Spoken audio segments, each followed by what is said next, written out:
What is SEAC?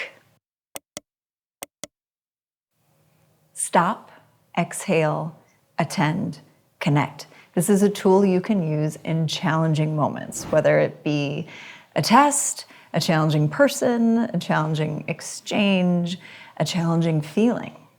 Stop. That means stop everything you're doing, walking, talking, looking, just stop. Exhale. This is the best way for us to reset our respiration, starting with the exhale, squeezing the ribs in, drawing the belly back towards the spine. Really find the very bottom of your exhale, then relax the belly. You get a whole new breath. This is another tool to help us start to look inward, because now we have attend. We have to get quiet, maybe even close the eyes and look inward, feel inward. What are the physical sensations you're having in that moment? Is there tightness in the chest, pit in the stomach, elevated heart rate, shortness of breath, or a whole host of other sensations? But we need to check in with those sensations because it's going to inform us the state of our body budget. Do we need food, water, fresh air, a hug? Or is there something more we need to attend to? Then connect. We want to connect with our 5 dials: breath, movement, self-talk, focus, and non-sleep deep rest. Which dial can we turn in that moment to shift our physiology, mindset, and self-concept? Connect can also mean, in a crisis, connecting with a school psychologist, a teacher, a social worker, or counselor. And this is something that we don't just do once a day. We may do it 50 times a day. We may do it 100 times a day. It doesn't take long. It just requires that you stop, exhale, attend, and then connect. Which dial are you going to turn in that given moment?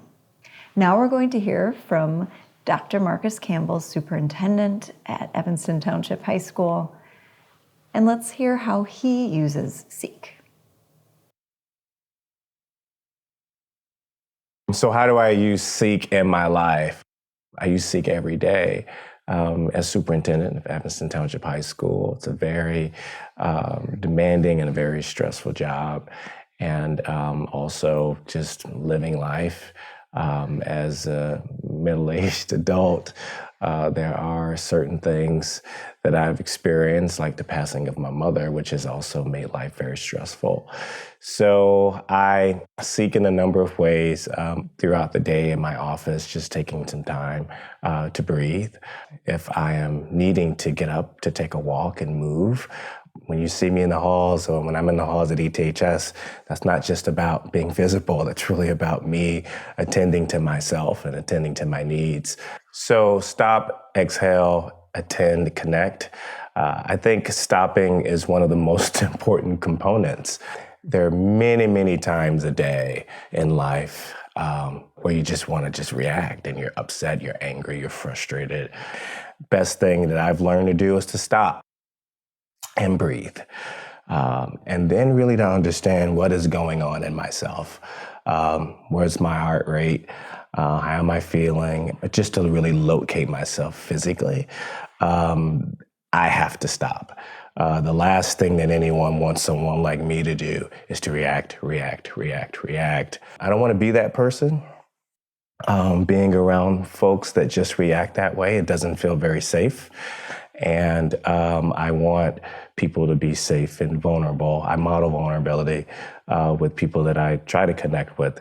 But in order to get there, you have to stop, really understand where you are in the moment, then attend to whatever the needs are in that moment as well.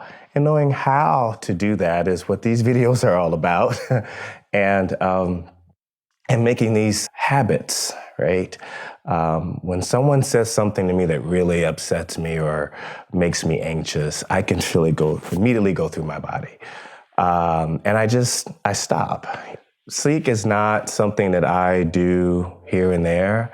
As I think about the tools and the protocol, is something that I do habitually. I think life requires it.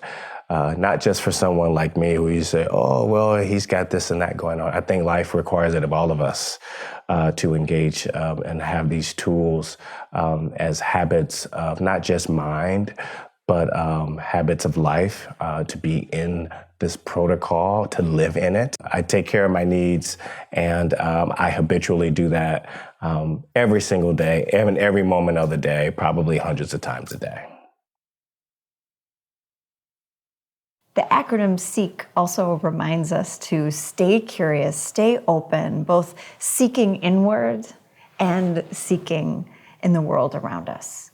Remember, a rebel human has the courage and strength to do the hard thing when it's the right thing.